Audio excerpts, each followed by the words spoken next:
Salut à vous bien-aimés dans le Seigneur. Aujourd'hui, dimanche 26 avril, tout le bonheur et le privilège est pour moi donc de m'inviter sur vous à travers cette vidéo, afin qu'ensemble, comme à l'accoutumée, nous partageons donc la parole de Dieu. Déjà le dimanche dernier, eh bien, à travers notre méditation dominicale, dénommée Saison de vie, autour du thème Tout va bien, nous avons eu l'occasion, n'est-ce pas, donc, d'aborder l'histoire passionnante d'une femme qui, en plein milieu donc de crise, eh bien, a eu la possibilité de vivre pleinement donc son miracle. Son histoire nous inspire à vivre nous aussi pour notre part justement donc au quotidien de miracles et d'exploits. Et je voudrais donc, avant que nous nous poursuivions à travers le texte de 2 Rois, le chapitre 4, le verset 3, de là où vous êtes, que vous puissiez vous incliner et prier donc avec moi. Je vous invite à prier avec moi de là où vous êtes. Prions ensemble. Seigneur, merci pour ce moment. Aujourd'hui, dimanche 26 avril, tu nous réunis autour de ta parole. À travers cette vidéo, à travers cette méditation,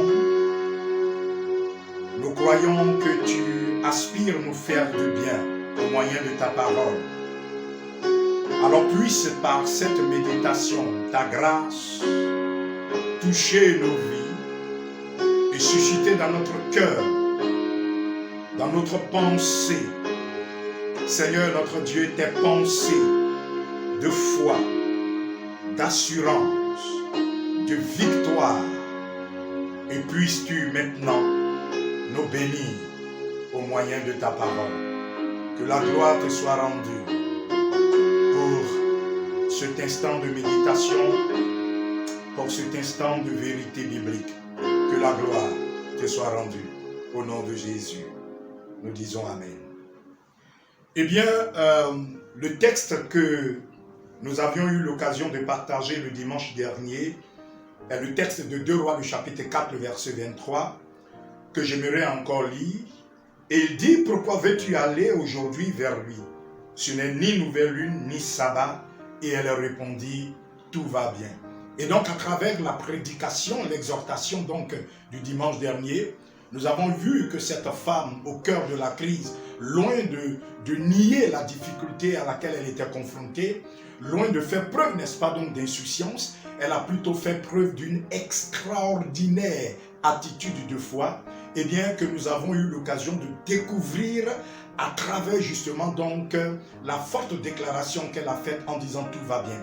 Et nous avons dit que quand cette femme disait tout va bien, eh bien ce n'était pas que des paroles, ce n'était pas que des propos, car ces paroles, eh bien justement, étaient l'expression profonde et manifeste d'un certain nombre d'attitudes. Et la première attitude de cette femme, nous l'avons dit, était de voir justement donc dans chacune de ces difficultés une possibilité divine.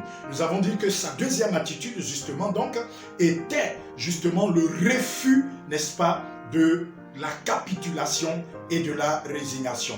Aujourd'hui, nous poursuivons cette merveilleuse et formidable justement donc méditation à travers la déclaration de cette femme, tout va bien, et qui constitue d'ailleurs donc le thème de notre prédication biblique. Eh bien, en disant tout va bien, cette femme, au-delà des deux attitudes précédentes que nous avons eu l'occasion de partager, eh bien, je dirais que à travers l'expression, la déclaration de foi, tout va bien, eh bien nous appréhendons l'attitude d'une femme, c'est donc le troisième point, l'attitude, n'est-ce pas, donc d'une femme, eh bien, qui savait renommer une difficulté du moment. En vérité, en disant tout va bien, eh bien, elle donnait ainsi un autre nom que je pourrais dire au tout va mal du moment. C'est-à-dire qu'une tragédie venait donc d'arriver.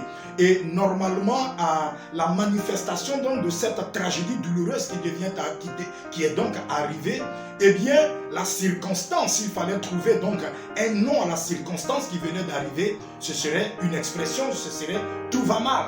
Mais cette femme, eh bien, requalifie les choses et elle donne un autre nom à la tragédie, en somme, en disant tout va bien. Vous savez, aucune difficulté ne dit d'elle-même qu'elle est insurmontable.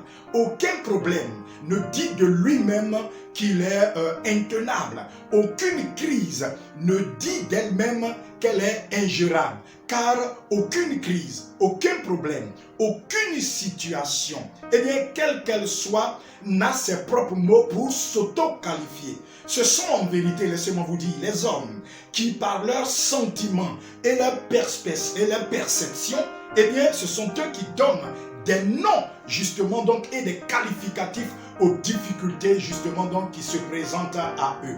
Ainsi, frère, une difficulté est insurmontable parce que vous dites qu'elle est insurmontable pour vous. Un problème est intenable parce que vous dites de ce problème qu'il est intenable pour vous. Une crise est ingérable lorsque, évidemment, vous vous dites à vous-même que cette crise, justement, donc, est ingérable pour vous. Alors, je voudrais dire ceci, bien-aimés frères. L'une des raisons qui explique justement pourquoi plusieurs personnes n'arrivent justement pas donc à surmonter leurs difficultés, eh bien la raison ne se trouve pas toujours dans la nature ou le caractère ou la dimension de la difficulté, si je peux m'exprimer ici, mais bien souvent, mais plutôt la difficulté se trouve, le problème se trouve dans la perception qu'ils ont de leurs propres difficultés. Quand nous lisons le livre des Nombres dans l'Ancien Testament, la défaite justement donc des 10 espions était établie.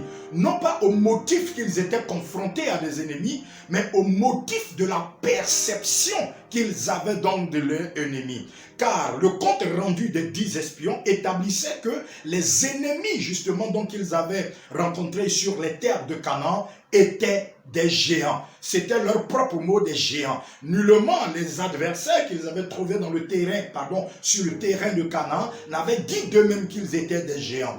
D'où viennent-ils qu'ils sont considérés comme des géants? Eh bien, d'après la perception des 10 espions. Et pendant que 10 espions affirment de leurs ennemis, eh bien, qu'ils étaient des géants, 2 s'illustrent de façon particulière. 2 serviteurs s'illustrent, se distinguent de façon significative. Ce fut Josué et Caleb qui, loin de qualifier leurs ennemis de géants, vont jusqu'à les considérer comme étant une pâture. Car disent-ils, si l'Éternel nous est favorable, eh bien nous ferons d'eux notre pâture. Voici donc, je pourrais dire, la différence entre ceux qui gagnent et ceux qui perdent. Bien-aimé, pour toi qui me suis à travers cette vidéo, je voudrais m'arrêter un instant et te poser de façon amicale et fraternelle cette question, qui est la suivante. Quels sont les noms que vous donnez aux difficultés auxquelles vous êtes confrontés? Quels sont les noms que vous donnez aux difficultés de couple que vous rencontrez dans votre foyer? Quels sont les noms que vous donnez à vos difficultés professionnelles? Quels sont les noms que vous donnez à vos difficultés financières? Quels sont les noms que vous donnez à toutes les adversités justement donc qui se dressent contre vous? Vous savez, quand Jésus-Christ devait aller ressusciter Lazare et qu'il avait appris que ce dernier était mort, d'après l'information qui venait de lui parvenir, Jésus fait une étonnante déclaration.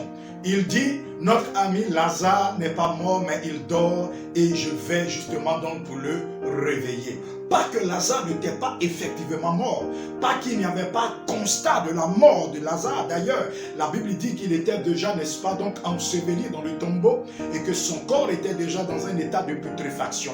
Mais pour Jésus, il s'agissait de requalifier justement donc la situation. Pour lui, la mort était assimilable à un sommeil. Et aussi facilement qu'il était possible de faire sortir quelqu'un de son sommeil, il lui revenait tout aussi facilement de faire sortir quelqu'un donc de la mort. Alléluia. Alors je voudrais véritablement vous dire ceci. Vous devez donc apprendre à confesser ce que Dieu dit pour votre vie et non ce que vous craignez pour votre vie.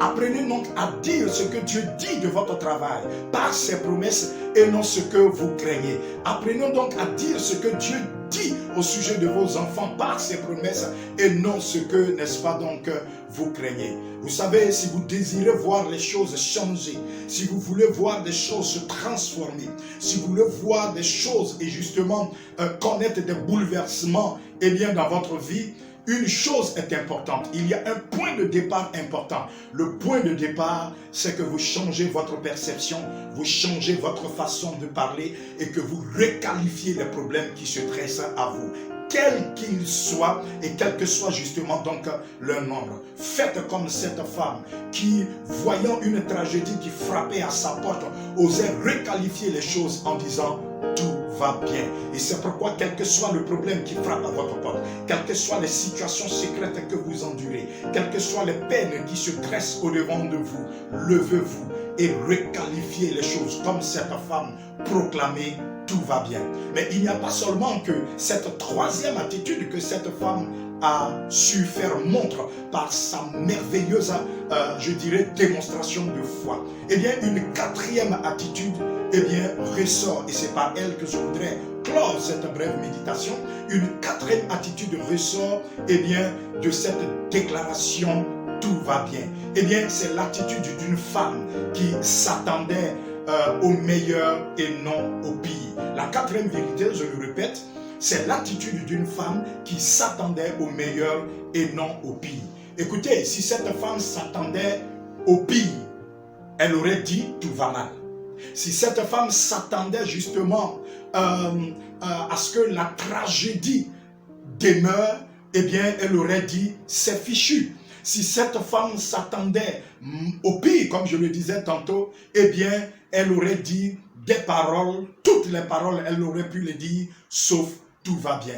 Mais en disant tout va bien, eh bien, cette femme s'attendait non pas au pire, mais au meilleur. En disant tout va bien, et c'était une façon pour elle de souscrire à quoi? De souscrire à la vie, de souscrire à la résurrection, de souscrire à la transformation, de souscrire à la vérité selon laquelle tout est possible à celui qui croit. En disant tout va bien, eh bien, elle ne souscrivait pas, n'est-ce pas, donc au malheur, elle souscrivait à la bénédiction, elle souscrivait pour le bonheur. En disant, n'est-ce pas, donc, tout va bien, elle annonçait que pour elle, que sur sa vie et dans sa maison, quelque chose de meilleur, justement, donc, adviendra. Vous savez, tous ceux qui ne s'attendent jamais au meilleur dans leur vie, tous ceux qui s'attendent toujours au pire, eh bien, finissent par tomber finissent par adopter, justement, le pire langage que je qualifierais du langage de l'autocondamnation. Vous savez ce que c'est que le langage de l'autocondamnation? Eh bien, je vous donne quelques bribes de déclaration, eh bien, qui traduisent le langage de l'autocondamnation. C'est lorsque vous vous dites, je sais que je ne guérirai pas. C'est lorsque vous dites, je sais que je sais que cela ne marcherait pas. C'est lorsque vous dites, je sais que je n'arriverai pas à m'en sortir. C'est lorsque vous dites, je sais que je ne pourrai guérir. C'est quand vous dites, je sais que les projets auxquels, eh bien, je m'attends, eh bien, n'aboutiront jamais. C'est quand vous pensez toujours que le pire adviendra dans votre vie et que jamais le meilleur, justement, donc, n'adviendra dans votre existence. Alors, laissez-moi vous dire, pourquoi s'attendre au pire?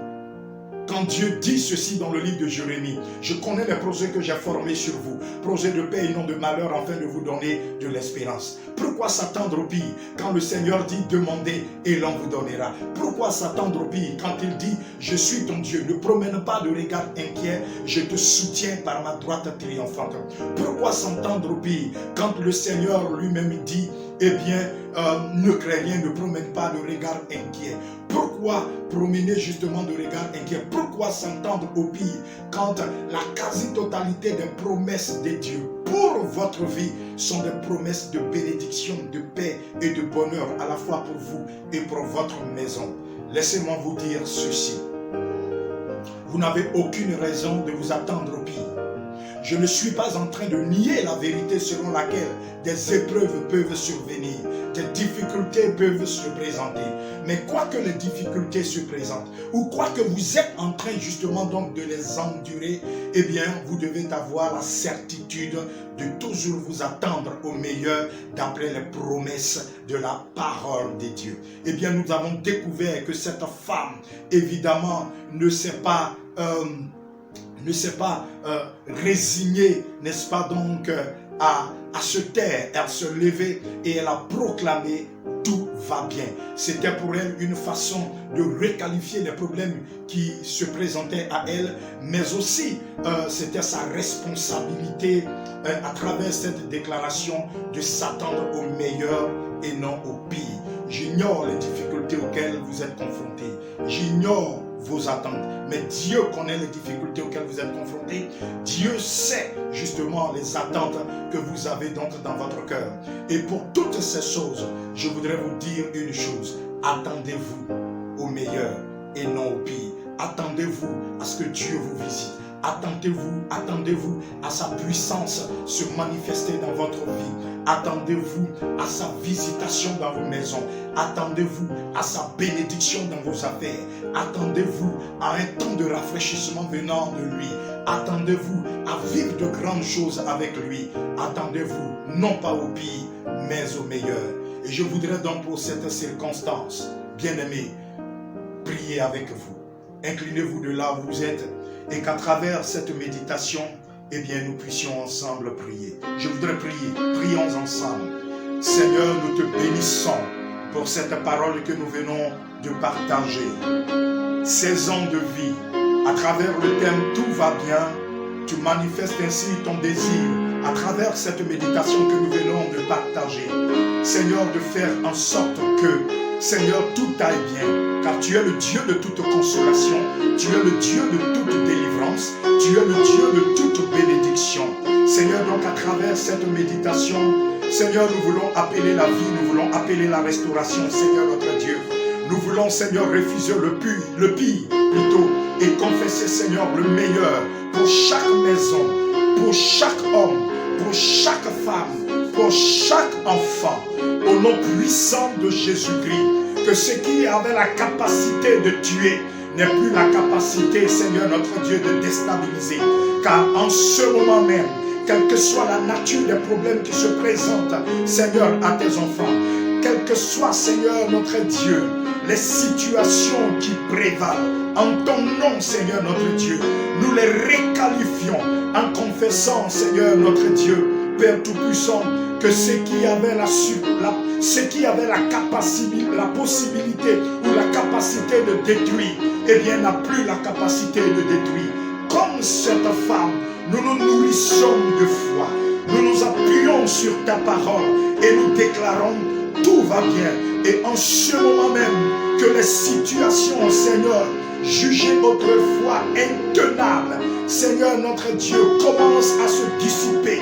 Au nom puissant de Jésus-Christ, j'ordonne que tous les problèmes, Seigneur notre Dieu, vécus en ce moment, Seigneur, par une personne, Seigneur notre Dieu, partageons cette vidéo, partageons ce culte avec nous, que chaque problème jugé, Seigneur notre Dieu, ingérable, Seigneur notre Dieu, soit résolu au nom puissant de Jésus-Christ.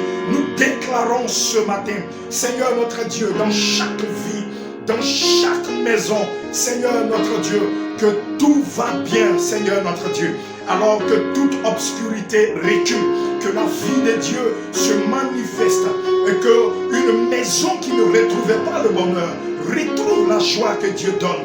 Une maison qui n'avait pas la paix, eh bien, retrouve la quiétude que Dieu donne. Qu'une maison dans laquelle il n'y avait pas de l'allégresse, eh bien, retrouve l'allégresse que Dieu donne.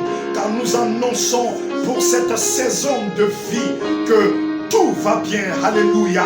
C'est cet espoir, c'est cette assurance bâtie sur, Seigneur, ta parole éternelle, notre Dieu, que nous proclamons ce matin. Amen. Et que chaque vie soit restaurée aujourd'hui encore, en ce jour dominical. Que la gloire te revienne et que ta paix, ta grâce et ta bénédiction reposent sur la vie de chacun d'entre nous. Au nom de Jésus-Christ. Alléluia. Amen. Nous vous disons shalom, que la grâce de Dieu soit avec vous. Et si Dieu le veut, le dimanche prochain, eh bien, nous nous retrouverons encore, toujours autour de ce terme, tout va bien, pour encore découvrir des vérités utiles à l'effet de nous faire du bien. Car le désir de Dieu est que vous viviez votre part de miracle, vous viviez votre expérience de grandes choses, vous viviez les exploits auxquels il vous destine. C'est possible. Et confessez, tout va bien. Que la gloire du Seigneur, eh bien, soit rendue à notre Dieu et que sa paix soit sur vous. Shalom et à dimanche prochain.